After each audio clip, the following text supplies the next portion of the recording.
ازيكم؟ انا قلت اسجل فيديو ده اشرح فيه. انا ليه كنت غايب عن القناة الفترة اللي فاتت، ما كنتش موجود. الحقيقة سبب الغياب هو مشكلة كبيرة جدا حصلت لي في الشغل. أثرت على صحتي بشكل كبير. ما كنتش قادر أعمل حاجة خالص. الأمور بتكون أصعب شوية لما تكون في بلد غريبة ولوحدك. والحقيقة هنا في ألمانيا برضو فيها تحديات صعبة شوية. الحقيقة برضو المشكلة لسه مخلصتش، لكن أنا صحتي بدأت تتحسن شوية، لسه تعبان لكن الأمور أحسن يعني. فأنا قلت أستغل إنه أنا بدأت أتحسن وأرجع تاني للقناة. عايز أشكر الناس اللي بعتت لي وسألت عني وإن أنا أرجع تاني وأسجل فيديوهات. في ناس أعرفهم من قبل كده زي محمد الشياتي ومؤمن، وفي ناس عرفوني من اليوتيوب زي مروان. فشكرا يا مروان، شكرا يا محمد، شكرا يا مؤمن. وأنا مبسوط جدا بمروان. يا مروان أنا بعتبرك أول نجاح ليا على اليوتيوب. زي ما قلت ان سبب غيابي هو مشكلة صحية يعني. عايز برضو اتكلم النهاردة هو انا بعمل ايه في القناة دي، وايه نوع المحتوى يعني اللي انا بقدمه.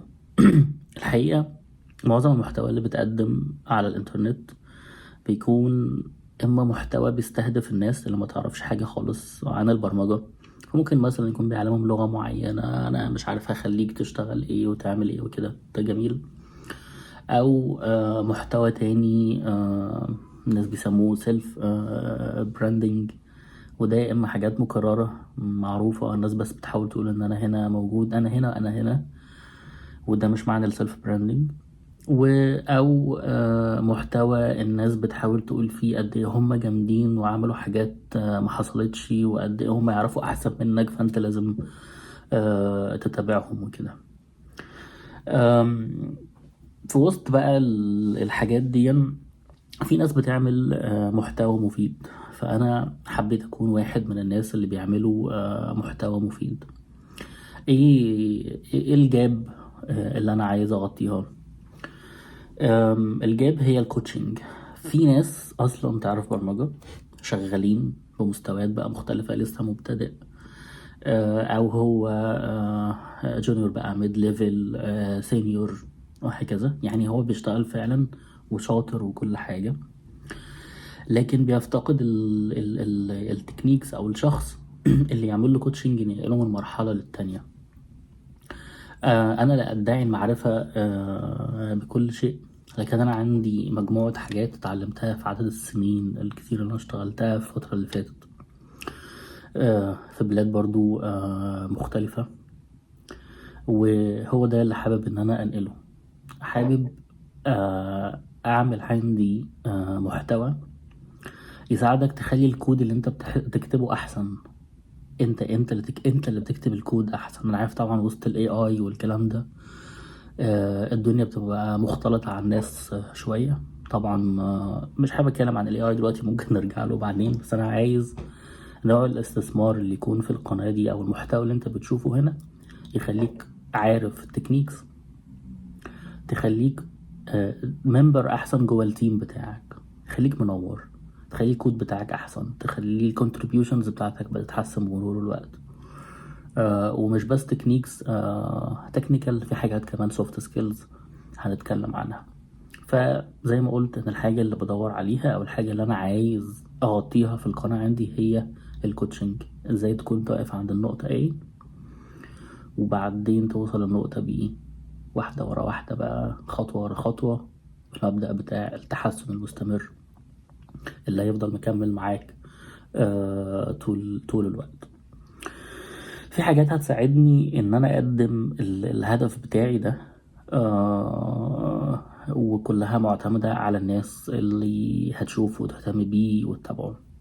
اول حاجة هو الفيدباك. انا مش هقدر احسن ولا اعرف انت عايز ايه وايه المفيد ليك من غير ما اعرفك. فانا الوسيلة اللي اقدر اعرف بيها الفيدباك هي الكومنتات. اكتب تعليق يعرفني انت ده عجبك ولا ما عجبكش، فهمته ولا ما فهمتوش، ايه تعليقك عليه، عندك سؤال او حاجة. دي الانبوت اللي انت هتديهولي، فانا ابدا انا اعرفك اكتر، فابدا انا ابقى عارف انا بكلم مين. لان انا لما بعمل فيديو بيبقى عندي افتراض عن معلومات الناس او الحاجة اللي هم بيفكروا فيها او كده، ولازم يكون في انبوت بقى راجع لي من الناحية التانية، يقول لي ادخله بقى السيستم بتاعي يعرفني هما الناس فهمت ايه من كلامي، فانا محتاج اغير حاجة من اسلوبي، المعلومة اللي انا قصدي اوصلها وصلت ولا لا، وهكذا. انا مش بجري ورا رياكشنز، ولو بجري ورا ده كنت هقدم نوع محتوى مختلف خالص ليه جمهور كبير. انا بدور على الناس الحقيقيين، ودول عددهم صغير جدا وقليل جدا. فالتعليق هو الوسيلة اللي هنتعامل بيها مع بعض. الحاجة التانية اللي ممكن تساعدني هي الانتشار. فلو انت شايف اللي بيتعمل ده مفيد، شاركه مع حد، وده هيبقى مفيد ليك انت برضو. لانه معظم الحاجات اللي احنا او بلاش معظم، حاجات كتير من الحاجات، الافكار اللي احنا هنقولها هتحتاج حد يشاركك فيها علشان تعملها كويس.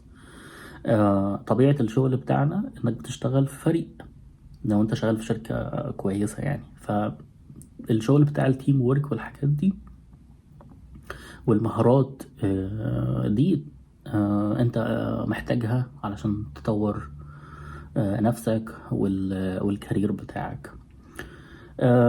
بس هو ده الكلام اللي انا كنت عايز اقوله في الفيديو ده.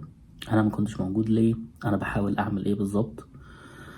حاول في الايام اللي جايه بمرور الوقت لو صحتي بتتحسن احسن ارجع تاني اعمل محتوى و ونستمر في المشروع اللي احنا بدأناه هنا في القناة. وشكرا.